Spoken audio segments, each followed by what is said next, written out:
की टक्कर में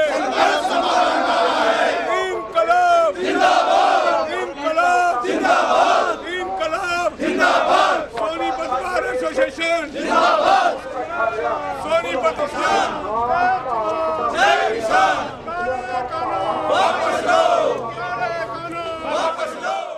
नमस्कार, आप देख रहे हैं नवदीप टुडे न्यूज़ और मैं हूं आपके साथ शायम परवीन। सिंघू बॉर्डर पर लगातार 72 दिनों से किसानों का धरना प्रदर्शन चल रहा है और सोनीपत से यहां पर कुछ वकील लोग आए हैं तो उनसे बातचीत कर लेते हैं। यहां पर कई सारे हैं तो उनसे सर ये बताइए, 72 दिन हो गए किसान आंदोलन को, अब तक कोई समाधान नहीं निकला है। सरकार बार बार ये कह रही है कि किसानों के हित के लिए, तो आप लोगों को इस बारे में ज़्यादा नॉलेज है तो इस बारे में बताइए कि ये बिल किसानों के हित के लिए सच में है या नहीं। बिल्कुल बिल्कुल, देखो यहाँ पर सवाल उठता है सरकार की मंशा का। इन किसानों को 70 दिन हो चुके हैं, ठंड में बारिश में ये अपना जो है पूरा का पूरा बहुत सारे किसान यहाँ जो है शहीद हो चुके हैं, लेकिन सरकार को हमें ऐसा महसूस हो रहा है रत्ती भर भी इनकी चिंता नहीं है। अगर थोड़ी बहुत भी इन किसानों की चिंता होती तो इतना जन सैलाब लोगों का यहाँ उमड़ा है, बड़ा विशाल समर्थन लोगों का, किसानों का यहाँ हर तबके का मिला हुआ है, तो अब तक तो सरकार को इस पर कोई ना कोई डिसीजन ले लेना चाहिए था। अगर सरकार नहीं ले रही तो हम ये मान रहे हैं सरकार किसी अन्य दबाव में है जिसके कारण ये डिसीजन ले पा रही है।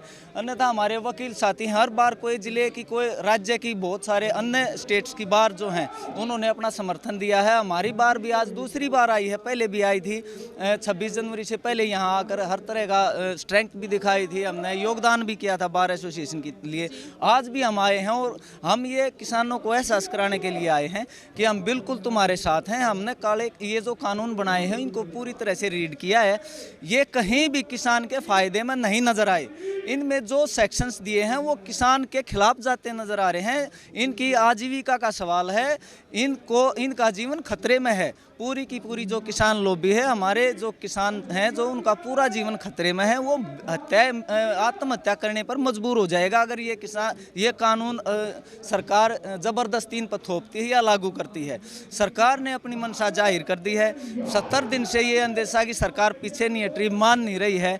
इससे हमें ये अंदेशा है कि सरकार जो है जन भावनाओं के साथ खिलवाड़ कर रही है, लोगों के साथ खिलवाड़ कर रही है और किसानों के साथ। ये मापदंड ये सरकार के लिए खतरे की घंटी ही है, अब सरकार समझ ले, क्योंकि जो इन कानूनों को समझने वाले हैं, पढ़ने वाले हैं और आगे जाकर कानूनी अमली जामा जो पहनाएंगे, जो लागू करवाएंगे, अर्थात हमारे वकील साथी, वो इनके बारे में पूरी तरह से जानते हैं, इनकी कारगुजारियों पर कि ये कितने खतरनाक हैं। अगर ये नहीं रद्द हुए तो हम ये समझते हैं कि इस किसान के साथ नहीं पूरे समाज के साथ ये खिलवाड़ रहेगा और किसान तो आत्महत्या करने पर मजबूरी होगा। बहुत शुक्रिया सर, आप बताइए अपना नाम। ऐसे है जी, Pawan Kumar Rawal, advocate, district bar Sonipat. Sir ये बताइए, सरकार ने अभी 2 चीज़ के लिए एमएसपी और मंडी के लिए वो कर दिया था संशोधन कर तो क्या लगता है कि अगर उस बिल में अगर संशोधन किया तो कुछ ना कुछ खामियां, तो सरकार को वो बिल वापस ले ही लेना चाहिए। मैडम, नया बिल आया है और उसी के साथ संशोधन किया जा रहा है, तो कोई ना कोई खामी है। सरकार कह रही है कि 18 संशोधन इसमें कर देंगे। जब एक बिल में नए बिल में 18 संशोधन हो रहे हैं तो इसका मतलब बहुत बड़ी खामी है। आप नया कमीज लेकर आए, पेंट कोट लेकर आए हैं, उसमें अगर शुरू में थेगली लग जाती है, नया उसमें पुराना और कपड़ा खराब हो जाता है। इसलिए सरकार से एक गुजारिश है कि किसान जो अपने हित के लिए अपने संघर्ष करते हुए बैठे हैं और 70 दिन से बैठे हैं, ये काले बिल कानून जो है ना वापस लिए जाएं। कृषि मंत्री तो ये कह रहे हैं कि बिल में भले संशोधन किया जा रहा है लेकिन वो बिल किसानों के हित में ही है और वो किसानों के लिए ही मतलब बिल्कुल सही बिल है, तो इस पर क्या कहना है आप? सरकार अपने आप को ज़्यादा पढ़ी लिखी समझती है और किसानों को बेवकूफ़ समझती है। सरकार ये नहीं समझती कि ये किसानों द्वारा बनाई गई सरकार है और इस किसानों वर्ग में पढ़े लिखे और वकील भी हैं जो कानून को जानते हैं, जो बता सकते हैं कि कानून में क्या है। हमारा जो समाज है कृषि प्रधान समाज है, हमारा देश जो है कृषि प्रधान है। अगर कृषि प्रधान प्रदेश और देश बर्बाद हो जाएगा तो हमारा रोजगार भी खत्म हो जाएगा, हमारी इकोनॉमिक्स भी फेल हो जाएगी। जिस इकोनॉमी के ऊपर हमारा बाजार चलता है, रोजगार चलता है और पूरा तबका, सभी समाज के लोग इस पे आश्रित हैं, छत्तीस बिरादरी। और ये एक किसान नहीं है, मजदूर भी इसके साथ है। और ये जो एसेंशियल कमोडिटी एक्ट जो ख़त्म कर दिया एक किस्म से, इतना बड़ा धोखा है समाज के साथ, पूरे दुनिया के साथ, पूरे हिंदुस्तान के साथ। और ये अपने आप को हिंदुस्तानी बोलती है सरकार। जो भी इनसे सवाल करता है, इनसे कोई जवाब मांगता है, उनको गद्दार बोलती है, खाड़कू बोलती है, नक्सली बोलती है, आतंकवादी बोलती है। किसानों को भी आतंकवादी बोला गया है। और ये दिल्ली की किलेबंदी, कील गाड़ी थी लाला लाजपत राय की ताबूत में, और कांग्रेस की पुरानी कांग्रेस थी उस टाइम, और अंग्रेजों को जाना पड़ गया था हिंदुस्तान छोड़ के। ऐसा ये मोदी सरकार कर रही है, गलत कर रही है। ये जो कील है ये उनकी आखिरी होगी, और मुझे लगता है कि जो कांग्रेस का हल हुआ था वो अब बीजेपी का होने वाला है। मैं advocate Virendra Singh, district bar association Sonipat से। कील की बात आ गई, चारों तरफ से किसानों को घेर दिया गया हर सीमा पर, तो इस पर क्या कहना है? क्या कि सरकार डर रही है इसलिए ये चीज़ें कर रही है? बात डर की नहीं है, किसानों को एक तरह से आतंकवादी साबित किया जा रहा है। मैंने इंडिया के मोस्टली बॉर्डर घूमे हैं, किसी भी बॉर्डर पे, इवन पाकिस्तान बॉर्डर पे भी इतनी तारें नहीं लगा रखी, बैरिकेड्स नहीं कर रखी, वहाँ भी सिंपल एक पिलर पे तार खींच रखी हैं। और दिल्ली और हरियाणा में जो जितने भी बॉर्डर्स लगे हुए हैं सब पे, टिकरी बॉर्डर है, चाहे वो गाजीपुर बॉर्डर है, चाहे सिंधु बॉर्डर है, तीनों बॉर्डर्स पे जो बैरिकेडिंग की है वो ठीक नहीं है। हर समाज में हर तरह का लोग होते हैं, लेकिन जो ये किसान हैं इन्हीं के बेटे तो बॉर्डर पे देश की सेवा कर रहे हैं ना, वो हमारे भाई हैं। दिल्ली में बैठने वाले लोग भी तो हमारे भाई हैं। अगर ये तीनों कानून वापस ले लें तो ये बैरिकेड्स की ज़रूरत ही नहीं है। और किसान एक बहुत सभ्य और सहनशील समाज है जो कि देश का अहित नहीं चाहता, वो देश के लिए अन्न पैदा करता है, हर किसी का पेट भरता है। इन राजनीतिक लोगों ने क्या कभी खेत में जाके देखा है कितनी गर्मी होती है, कितनी सर्दी होती है, कितनी बारिश होती है, किन किन हालात में वो उत्पन्न करता है? अगर वो एमएसपी को अगर इन्होंने 3 कानून बना लिए, एमएसपी पे गारंटी दे रहे हैं, वो कानून नहीं बना रहे, क्यों? क्या दिक्कत है? जब आप कोविड के टाइम में जल्दबाजी में कानून पास कर रहे हो, तो आज के टाइम में क्यों ना आप एमएसपी को भी कानून बना दो, ताकि किसान भी समाज में जी जाए। अगर किसान मर जाएगा तो कहाँ से पेट भरा जाएगा? सरकार को इस बारे में बड़े सॉफ्ट कॉर्नर से सोचना चाहिए। किसान देश का दुश्मन नहीं है, किसान पुत्र देश की सेवा करते हैं बॉर्डर पे जाके, किसान यहाँ सेवा करते हैं पूरे देश की आम जनता की, अन्न पैदा करके। किलेबंदी नहीं होनी चाहिए बॉर्डर पे, जो किले गाड़ रखी हैं ये शोभनीय नहीं है, एक सरकार को शोभा नहीं देता। सरकार कहती है कि कमिश्नर का अपना डिसीजन है, सेफ्टी व्यू से।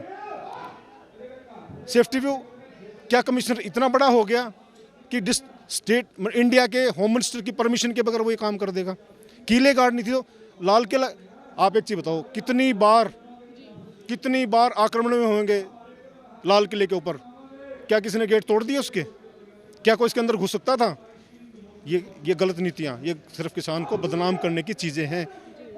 एडमिनिस्ट्रेशन में इतनी पावर है, पुलिस फोर्स में इतनी पावर है, वो एक कदम ना जाने दे किसी को। इससे इंटेंशन दिखती है सिर्फ किसान को बदनाम करने के लिए। सर अपना नाम बताइए। Brahm Prakash Tyagi, advocate, bar association Sonipat. Border पर एक तरफ जवान है और एक तरफ किसान है, जो दोनों ही तरफ लोग अपनी अपनी ड्यूटी कर रहे हैं, इस पर क्या कहना है? नहीं, जवान और किसान तो होंगे, क्योंकि ये सरकार की डिवाइड एंड रूल की नीति है। जवानों को किसानों से, एक आदमी को दूसरी कास्ट से, धर्म को, ये इनकी बीजेपी की ये पॉलिसी है। जवान भी और किसान एक ही चीज़ तो हैं, जवान किसानों के बच्चे हैं, इसमें तो कोई बात नहीं। कील गाड़ दी, अब तो उखाड़ भी दी इन्होंने, पता नहीं कैसे उखाड़ भी रहे हैं गाजीपुर के वहाँ से। उसको दोबारा दूसरी जगह सेट किया है, हटाया नहीं उन्होंने। अच्छा, दूसरी जगह सेट किया होगा, लेकिन ये नीति बहुत बिल्कुल गलत है, क्योंकि ये अपने ही देश के हैं, अपनी है। ये कोई पाकिस्तान या चाइना की बॉर्डर पर वहाँ क्यों नहीं ये कील वगैरह लगाते, जहाँ से हमले उसका डर रहता है? या ये जवान शहीद होते हैं, ये तो एक सरेआम गैर कानूनी भी है। ये क्या कानून है ये? अगर मैं बात करूं कि इंटरनेट भी इन लोगों ने काट दिया अभी हाल फिलहाल, तो उस पर क्या कहना वो भी है? गलत है। और जो ये एमएसपी है, ये किसानों को देना बहुत ज़रूरी है। अगर किसानों को एमएसपी नहीं मिली और तो किसान बर्बाद की तरफ हो जाएगा और देश का आर्थिक ढांचा बिगड़ जाएगा। देश जो ना आर्थिक जो जितना भी मामला चलता है, ये किसान के पैदावार से, इसकी प्रोडक्शन से चलता है। ये पूंजीपति उस व्यवस्था को बढ़ावा दे रहे हैं, बड़े बड़े हाथों में सब चीज़ों को बेचने जा रहे हैं। इससे आम जनता और ये जो ये स्टॉक करने का ये सिस्टम है, इसमें गरीब जनता को इतना महंगा अनाज मिलेगा, इतना वो होने की संभावना है। और ये तराई सारा कोई अच्छा पोजीशन वो नहीं है इसका कानून। सरकार का तो तीनों कानून, कृषि कानून इन्हें वापस लेना चाहिए, MSP पे कानून बनाना चाहिए और बाकी सब उस हिसाब से काम करना चाहिए। जय Singh Kaushik, advocate, district bar association Sonipat. ये जो लगातार इतने बार ये किसान जो जा रहे हैं सरकार से बातचीत करने, लेकिन अब तक कोई समाधान नहीं निकला है और मुझे लगता है कि आने वाले टाइम में भी शायद इस चीज़ का कोई सॉल्यूशन ना निकले। देखिए, पहले तो सरकार की मंशा जिस समय पर लाए गए, इस कानून को कैसे लाया गया, किस तरह से पार्लियामेंट में पास करवा गया और किस तरह से अब किलाबंदी करके और किसानों से न जो व्यवहार किया जा रहा है वो ही सरकार की मंशा के ऊपर क्वेश्चन रेज करता है। दूसरी ये बात है कि सरकार ने वर्ड के अंदर एजिटेशन होते हैं सरकारों से मांग करने के लिए, यहाँ पर एजिटेशन वो है कि हम नहीं लेते। जब किसान नहीं ले रहे, इन बिलों को नहीं चाहते हम, तो यानी ना किसान को नहीं ये थोप क्यों रहे इस कानून को? क्योंकि थोपने का मकसद एक ये इनका कि इस कानून के अंदर किसान की भलाई न होकर के कुछ बड़े बड़े व्यापारियों की भलाई है, जिसके कारण उन्होंने उस पर अड़े हुए हैं। उन्होंने ये तो देख रहे हैं किसान के साथ क्या है। रही बात ये दूसरे नंबर और बता रहा मैं, किसान का जो ये कानून जो लाए हैं इसको भारत सरकार के पास सेंट्रल गवर्नमेंट की अधिकार ही नहीं है। ये समवर्ती सूची में लाना चाहिए था इन्होंने अगर ये बनाया है तो, नहीं तो this is the matter of the state government, not of the central government. Before bring this an act, the parliament should pass a bill to take that in the common schedule of the state and the central government. अब question ये आ गया कि हम नहीं ले रहे, किसान नहीं मान रहे, सरकार होकर ही है। ये जो MSP है वो पहले मेन मुद्दा MSP का था, अब मुद्दा आ गया एसेंशियल कमोडिटी भी साथ में ले दी। उससे क्वेश्चन रेज होता है कि जब एसेंशियल कमोडिटी एक्ट को बनाया गया था उस टाइम पर उस एक्ट को इसलिए बनाया गया था कि कुछ बड़े बड़े व्यापारी है ना उसको ना भंडारण कर लेते थे और उसको भंडार करके उसको मार्केट में जब लाते थे इकोनॉमिक्स के आधार पर डिमांड और सप्लाई। जब 100 रुपये क्विंटल की कोई चीज़ परचेज कर ली और जब तक वो 160-170 तक नहीं आएगी मार्केट में उसकी, जब तक उसको बाहर नहीं निकालते थे।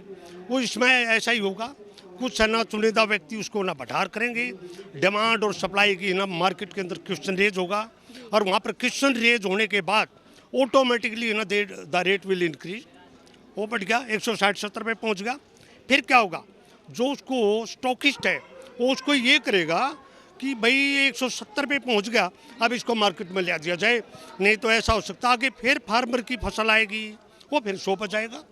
फार्मर तो 100 में ही रहेगा, व्यापारी 170-80 तक चला जाएगा। ये जैसे अभी आपने पीछे देखा टमाटर कहाँ तक चले गए, वो स्टॉकिस्ट तो थे और कहाँ से आए थे। किसी कुछ ऐसे गांव जहाँ पर 5-5 किलो भी टमाटर नहीं बिके।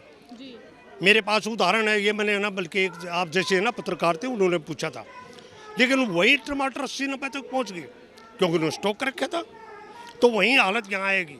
एसेंशियल कमोडिटी से ये फार्मर नहीं, इवन जो गरीब तबका जिनको 2 रुपये 3 किलो 5 रुपये किलो जो अनाज है ना, एक तरीके से काला बाजारी अगर इन चीज़ों काला बाजारी को बढ़ावा देने के लिए, क्योंकि यह सरकारी काला बाजारी से आ रही है या कौन सी वास्तव में आई है, सरकार ही काला बाजारी से है। और जब ये कहते हैं हमने ये कराया 70 साल वो खा गए, ये 6 साल में ही लोग इनसे थक गए।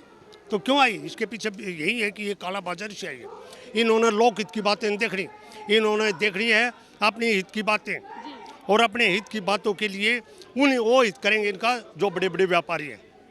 किसान को तो इन्होंने हित नहीं दिखाई देता किसान का। तो यहाँ पे हमारे साथ और भी कई लोगों उनसे भी बातचीत कर लेते हैं। सर अपना नाम बताइए। मेरा नाम मुकेश खत्री, एडवोकेट है मैं।